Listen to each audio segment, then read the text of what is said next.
This video is brought to you by Nectar.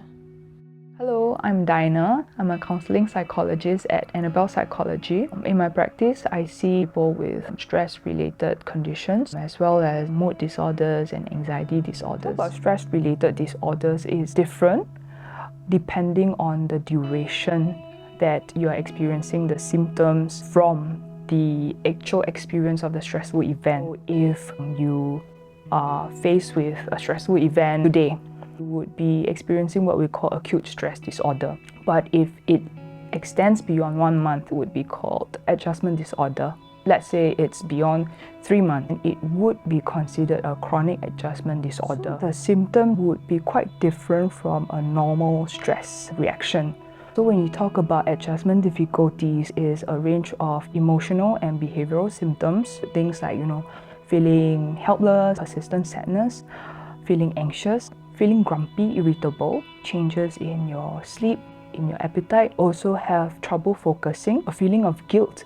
One other very well-known condition would be post-traumatic stress disorder, PTSD. This is true even if it's a positive event like marriage.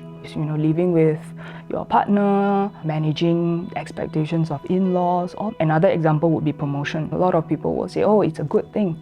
But with promotion, it also comes about additional expectation, additional pressure from not just people around you, but also from yourself. And there are also certain risk factors involved. Maybe you can be more vulnerable to stress, and maybe the impact of the stressful event may hit you a bit differently from other people. Very common risk factors would include family history of mental health condition or genetic predisposition to stress vulnerability. So this means that you are more sensitive to stress. And also individual temperament. Life experiences will also impact how you deal with stress. If your life has been very smooth sailing, and maybe when you are fired from work, that is the very first difficult life stressful event, right?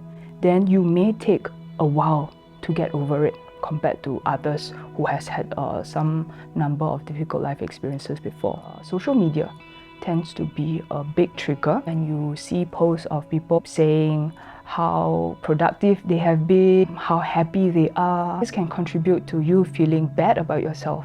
Just now I was talking about the guilt, the helplessness, and it can also create a lot of unrealistic expectations. The way to manage would be to have some form of structure in our lives, routine. So some people, they have morning routine.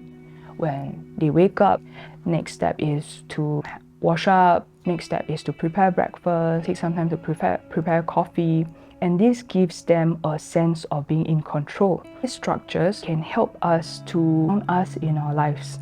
So even if things are very uncertain outside, at work, with the world right now, you know that day in, day out, these are the things that you do. So some other structures could be spending some time to catch up with one another over dinner. Acceptance is actually very important. We have little to no control. If you talk about the current pandemic, we don't know when it's going to end. If, let's say, we really reject what's happening, every day it would be very difficult for us, because we are not only dealing with what is uncertain, but we are also dealing with our rejection of it. So there are two layers that we're talking about right now. For me, if I don't like taking the bus to work because it's very crowded, and when I take the bus, I complain every day, and that makes me really stressed because I have to do this every day.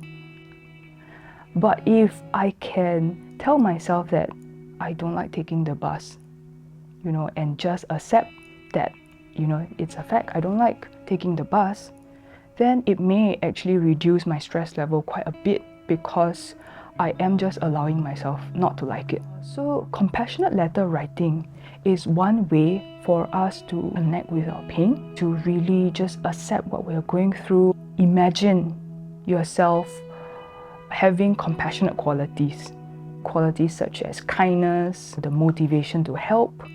When you do that, you will come from a perspective that is of someone who is very compassionate, So this letter would be addressed to you when you are in a difficult situation. The objective of this letter is just to feel accepted. With the misconception about the personal weakness definitely does come a lot with culture of the family.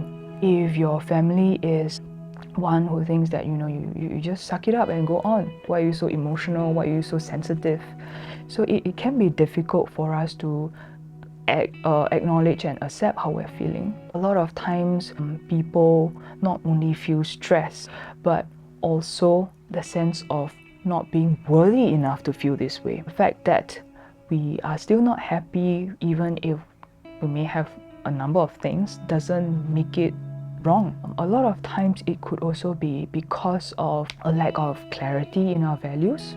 Maybe all our life we have been very preoccupied with certain goals. We have lost sight of what is important to us in our life. It would also be a process whereby we kind of seek to clarify our values so that we can set certain goals that are aligned with our values. We hope this video has been useful to you. If you'd like to learn more about mental wellness, do check out our other videos.